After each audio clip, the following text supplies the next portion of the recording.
మన ప్రభువైన యేసుక్రీస్తు నామములో అందరికీ వందనాలండి. ఈరోజు దేవుని మాటలు హోషేయ గ్రంథము 13వ అధ్యాయము 6వ వచనం. తరువాత వారికి మేత దొరకగా వారు తిని తృప్తి పొంది గర్వించి నన్ను మరిచిపోయిరి. ప్రియమైన దేవుని బిడ్డలారా, మనకు ఈ వాక్యం చాలా అంటే చాలా బాగా అర్థమవుతుంది. ఎందుకంటే ఈ రోజుల్లో క్రైస్తవులు చాలా మట్టుకు ఇలానే ఉన్నారు. చాలామంది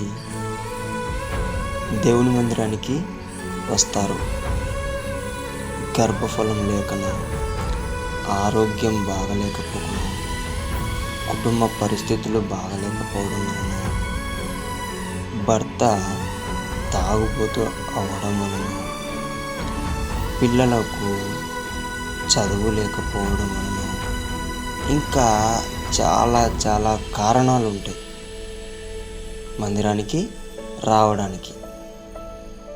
కానీ దేవుడు ఎంత మంచి దేవుడు అంటే, నీవు ఏ సమస్యతో వచ్చావో ఆ సమస్యతో మళ్ళీ నిన్ను పంపించడు, ఆ సమస్య తీర్చి పంపిస్తాడు.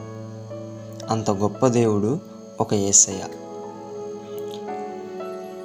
మనం ఏం చేస్తున్నాం? బాగా మేత మేస్తున్నాం. అంటే మనకు కావాల్సింది మనకు వచ్చేలా చేసుకున్నాం. కానీ తర్వాత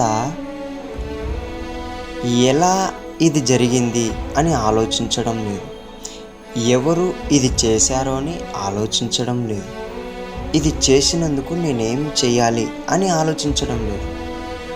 జనాలందరూ ఇలానే అవసరానికి రావడం, అవసరం అయిపోయాక వెళ్ళిపోవడం. ఇది మనిషికి ఉన్న పరమ చెడ్డ అలవాటు.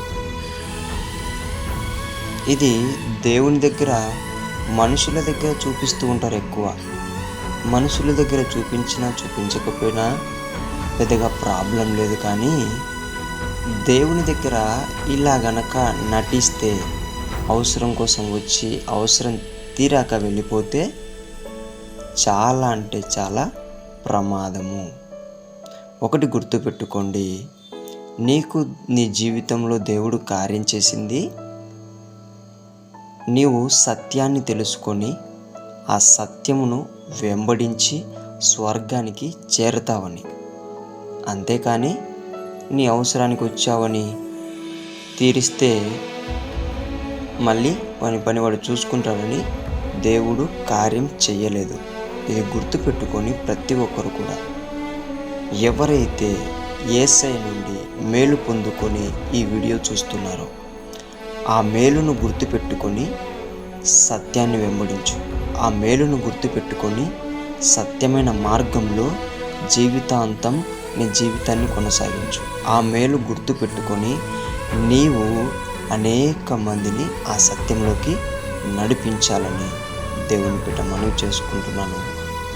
ఇక్కడ చెప్పినట్టు ఎవ్వరు కూడా ఆ మేలు పొందుకున్న తర్వాత మర్చిపోకూడదని కూడా దేవుని బిడ్డ మనవి చేసుకుంటున్నాను.